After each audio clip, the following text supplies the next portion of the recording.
Hi எல்லாருக்கும் வணக்கம். June 12th வந்து சாருகேசி ரிலீஸ் ஆகுது. அதுக்காக நிறைய இடத்துல ப்ரமோஷன்ஸ் பண்ணிகிட்ருக்கோம், இன்டர்வியூஸ் கொடுத்துட்ருக்கோம்.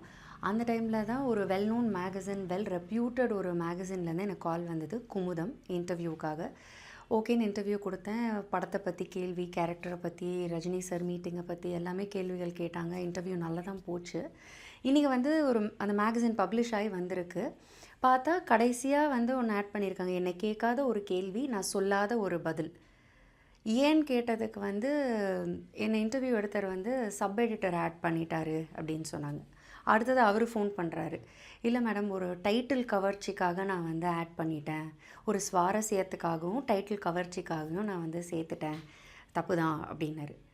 இப்போ பப்ளிக்காக வந்து இப்போ நான் சொன்ன மாதிரி ஒரு பதிலை நீங்கள் போட்டிருக்கீங்க, ப்ரைவேட்டாக வந்து நீங்கள் சாரி கேட்குறீங்க. உங்களத நீங்கள் சொன்னீங்க, நான் இப்போ பப்ளிக்காக சொல்லலாமா நீங்கள் சாரி நீங்கள் பண்ணது தப்புன்னு அப்படின்னு கேட்டதுக்கு, இல்லை மேம் அது வந்து ஒரு இமேஜ் ஒரு தப்பாக இருக்கும் அப்படின்னு சொல்கிறார்.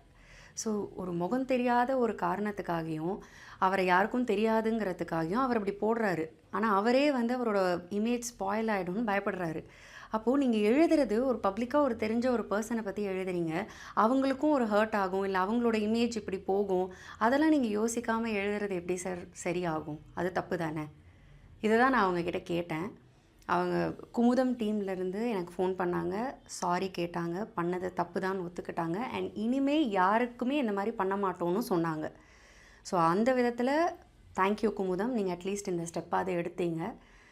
எனக்கு ப்ரெசன்ட் மீடியா மேலே மிகப்பெரிய மரியாதை உண்டு.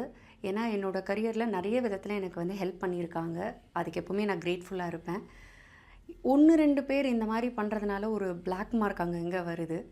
ஸோ தயவுசெய்து உங்களோட பேரோ உங்களோட முகமோ வெளில தெரியாத ஒரு காரணத்துக்காக என்ன வேணால் எழுதலாம் அப்படின்னு இன்னொருத்தங்களை பற்றி எழுதாதீங்க. இது வந்து எனக்கு ஒரு எக்ஸ்பீரியன்ஸாக இருக்கும்னு நான் எடுத்துக்கிறேன். இது வந்து நம்ம யார் கேட்டாலும் முதல்ல நான் நிறைய இன்டர்வியூஸே கொடுக்கறது கிடையாது.